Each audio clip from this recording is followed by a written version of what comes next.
जिन्नात की उम्रें बहुत लंबी होती हैं। मेरे करीबी मोहसिन सहाबी बाबा जिन्नात में वो हस्ती हैं जो खुद हजूर सल्लल्लाहु अलैहि वसल्लम की महफिल में रहे, हजूर सल्लल्लाहु अलैहि वसल्लम से कुरान सुना, कई सहाबा और औलिया की जिंदगी में उनके साथी रहे। इन पर कायनात के वो राज खुले हैं जो अब तक बहुत कम लोगों तक पहुंचे हैं। बहुत से तो ऐसे हैं कि मैं बता नहीं सकता। मैं अल्लामा लाहौती पुर इसरारी यानी जिन्नात का पैदाइशी दोस्त आज आपको उनसे मिले चंद ऐसे राज बताना चाहता हूँ जो यकीनन आपकी जिंदगी बदल देंगे। चंद साल पहले मेरा जिन्नात की एक शादी में जाना हुआ। वहां सहाबी बाबा ने मुझे किसी से मिलवाया। इनसे मिले, ये बावर्ची जिन हैं। इन्होंने अपनी जिंदगी में कई बुजुर्ग हस्तियों की खिदमत की है।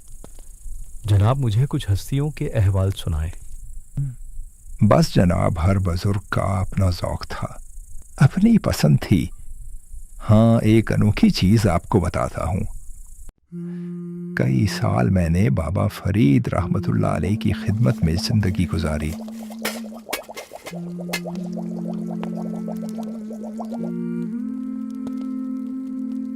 वाह भाई, तुमने तो कमाल कर दिया। ये जो तुमने बकरी का गोश्त बनाया है आज, मजा आ गया। इतने साल तुमने मेरी खिदमत की है।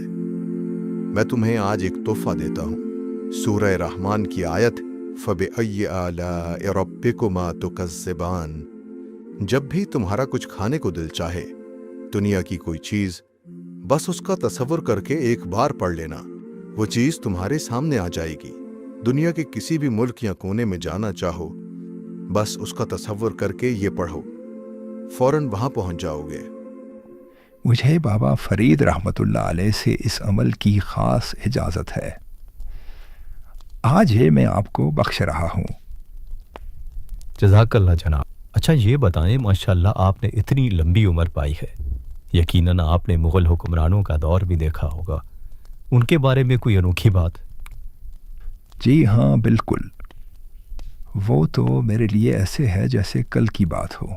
आपको एक ऐसी बात बताता हूँ जो शायद आपको किसी किताब में भी ना मिले। जब बर्रे सग़ीर पर मोहम्मद शाह रंगीला की हुकूमत थी, मैं उस वक़्त लाल किले में रहता था। एक चीज़ जो उसके बारे में पूरी दुनिया को मालूम है कि दिन रात उसके दरबार में अयाशी की महफिल लगी रहती थी, लेकिन वो लोगों के फ़न का बहुत कदरदान था। तकरीबन हर फ़न का साहिब कमाल उसके दरबार में मौजूद होता। वो उन पर इनामात की बरसात करता। मुझे डर है कि जिस तरह बादशाह दिन रात इन लोगों पर खजाना लुटा रहा है, कहीं ये खजाना खत्म ना हो जाए। बादशाह का मिजाज ही कुछ ऐसा है, किसी की हिम्मत नहीं कि इनको इस बारे में खबरदार करे। एक दिन ऐसे ही महफिल में बैठे बादशाह की एक पंडित से बातचीत चल रही थी। कभी कभी मुझे लगता है कि मेरी रियाया मुझसे मोहब्बत नहीं करती। एक अजीब सी बेचैनी रहती है। एक मूर्ख इंसान ये सोचता है कि उसे प्यार नहीं मिल रहा, परंतु एक महान इंसान ये सोचता है कि क्या मैं प्यार बांट रहा हूँ, क्या लोग मेरा प्यार पा रहे हैं। वाह, क्या बात कर दी, मज़ा आ गया। अच्छा मुझे ये बताओ, आपने जंगलों और गारों में वक्त तो गुजारा होगा? हाँ, गुजारा है, बिल्कुल गुजारा है। तो मुझे ये बताओ, तुम्हारा वहाँ जिन्नात से कभी सामना हुआ? हाँ, बहुत दफ़ा। कई बार उन्होंने मुझ पर हमला करने की कोशिश भी की। तो तुम उनसे बचे कैसे? ये एक राज है, मैं हर किसी को नहीं बता सकता। अरे जनाब, आप मुझ पर यकीन रखो, ये राज बस मुझ तक ही रहेगा। तो फिर सुनो, आपके कुरान में खुदा का एक नाम आया है, कहार। ये लफ्ज़ जादू, जन्नात और शयातीन के लिए एक नंगी तलवार है। जो बंदा भी या कहार पढ़ता हो, दुनिया की कोई शैतानी ताकत उसका मुकाबला नहीं कर सकती।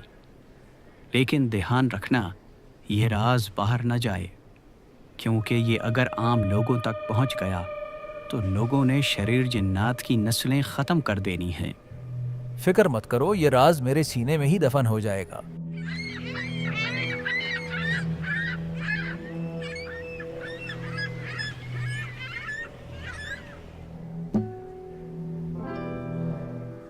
सुनो सब लोग, कल भोगा राम ने एक अनोखी बात बताई।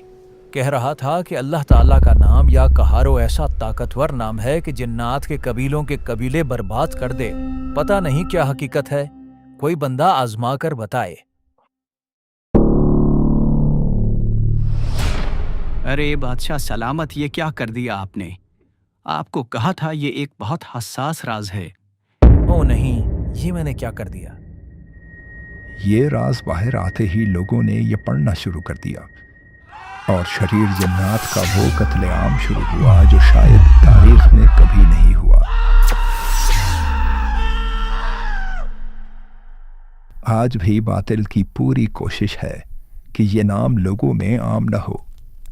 खैर, इसी तरह बादशाह के दिन रात गुजरते गए। फिर एक वक्त आया कि अयाशियों में बादशाह का खजाना ख़त्म हो गया। दरबार की रौनकें ख़त्म हो गईं। अब बादशाह को खजाने की फिक्र सताने लगी। सुनो तुम,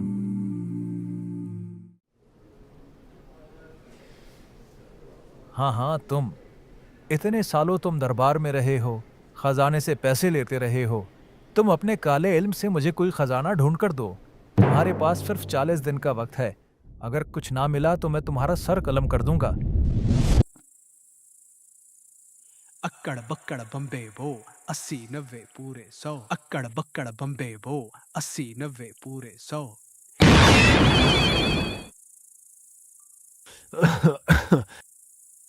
अरे उस्ताद, इतने सालों बाद आज कैसे याद कर लिया?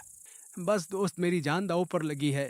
मेरा एक काम कर दो, मुझे तलाश करके बताओ कि खजाना कहाँ मिलेगा। चलो मैं अभी आया देखकर।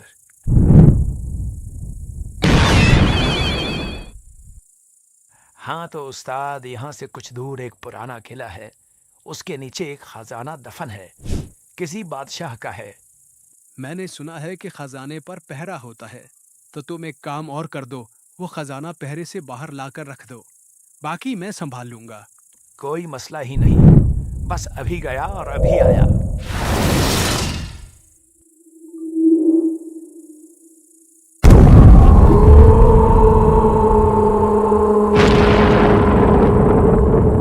कौन है जिसने मेरी नींद खराब की?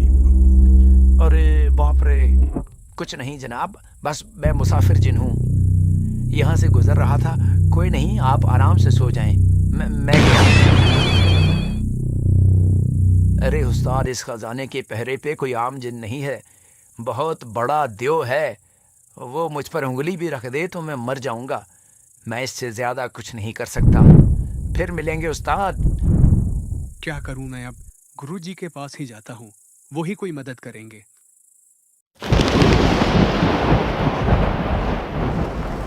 गुरुजी, आप ही मेरी मदद कर सकते हैं। मेरे जिन का कोई बस नहीं चल रहा उस देव पर।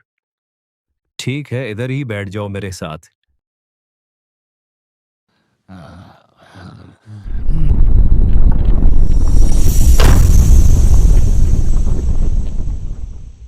क्या हुक्म है गुरुजी?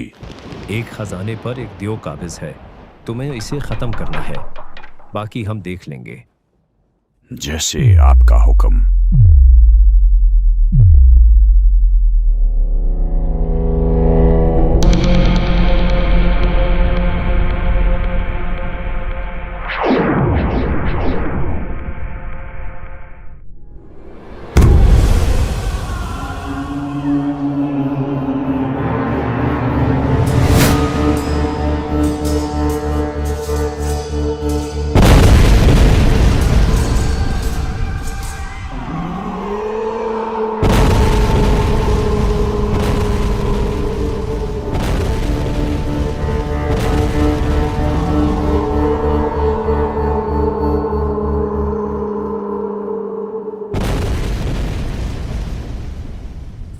जनाब, हम 3 दिन तक इससे लड़ते रहे, लेकिन इस देव का बाल भी बाका न हुआ।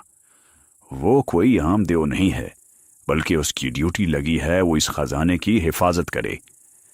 ये खजाना मोहम्मद शाह के नसीब का नहीं है, बल्कि उसकी चौथी नस्ल का है। जब उसकी चौथी नस्ल आएगी तो ये देव खुद इस खजाने को उन तक पहुंचाएगा।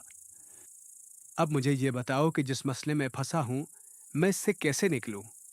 میرا مشورہ ہے کہ کوہساروں کی بستی میں ایک بزرگ رہتے ہیں، آپ ان کے پاس جائیں، سارا معاملہ ان کو بتائیں، وہ آپ کو صحیح حل بتا سکیں گے۔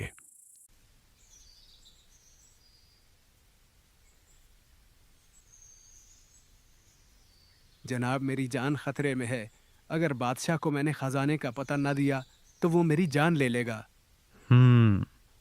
تم فکر مت کرو، جا کر بادشاہ کو کہو کہ تمہیں خزانے کا پتہ مل گیا ہے اور اسے خزانہ میں دوں گا، لیکن بادشاہ کو خود میرے پاس آنا ہوگا۔ ٹھیک ہے، میں صبح ان کے پاس جاؤں گا۔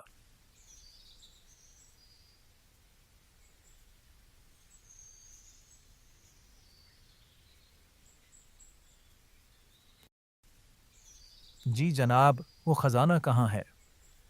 دیکھو، تم پر جو حالات آئے ہیں وہ تمہاری عیاشیوں اور اللہ کی نافرمانی کی وجہ سے آئے ہیں، بجائے اس کے کہ تم مسبب الاسباب کی طرف دیکھتے۔ تم نے خزانے ڈھونڈنا شروع کر دیے۔ پھر میں کیا کروں جناب؟ کچھ آپ ہی بتائیں۔ تم اللہ سے معافی مانگو، توبہ کرو۔ یہ کیا بات کر رہے ہیں حضرت؟ ساری عمر میں نے عیاشیوں میں گزاری، اس کی نافرمانی میں گزاری، اب بڑھاپے میں آ کر مجھے معافی کیسے ملے گی؟ تمہارے گناہ جتنے بھی بڑے ہوں، کیا اس کی رحمت سے بھی بڑے ہیں؟ بس آپ گواہ رہیں، میں اپنی پوری زندگی سے توبہ کرتا ہوں۔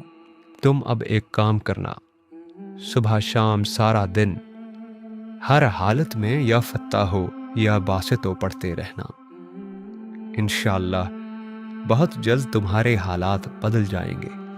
بس پھر محمد شاہ نے یہ وظیفہ پڑھنا شروع کیا، عیاشی کی زندگی چھوڑ دی اور آہستہ آہستہ حالات بہتر ہوتے گئے۔ اسی حالت میں ایک دن اس کی زندگی کی شام ہو گئی۔ میں اکثر سوچتا ہوں کہ شاید اس کے بڑوں کی دعائیں ہوں گی۔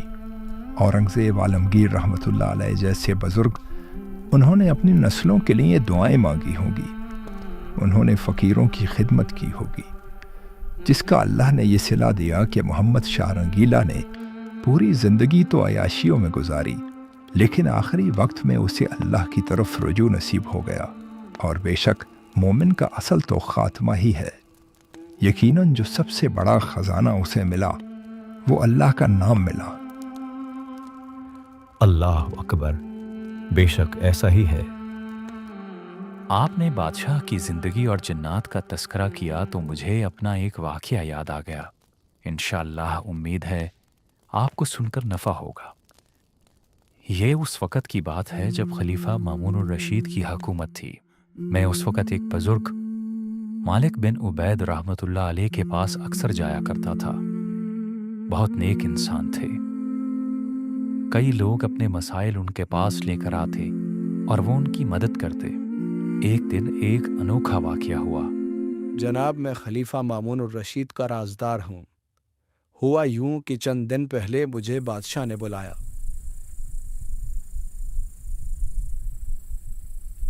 جی جناب، حکم کریں، میں کیا خدمت کر سکتا ہوں آپ کی؟ سعید میرے دوست، اچھا ہوا تم آ گئے۔ میرے ساتھ عجیب معاملہ ہو رہا ہے۔ مجھے اپنی بیوی سے بے انتہا محبت تھی، لیکن پچھلے کچھ دنوں سے نہ جانے کیا ہو رہا ہے کہ آہستہ آہستہ مجھے اس سے نفرت ہوتی جا رہی ہے، اور میرے دل میں بار بار یہ خیال آتا ہے کہ میں اسے طلاق دے دوں اور اسے نکال دوں۔ مجھے یہ کوئی معمولی بات نہیں لگتی۔ آپ مجھے 3 دن کا وقت دیں، میں آپ کو تحقیق کر کے بتاتا ہوں۔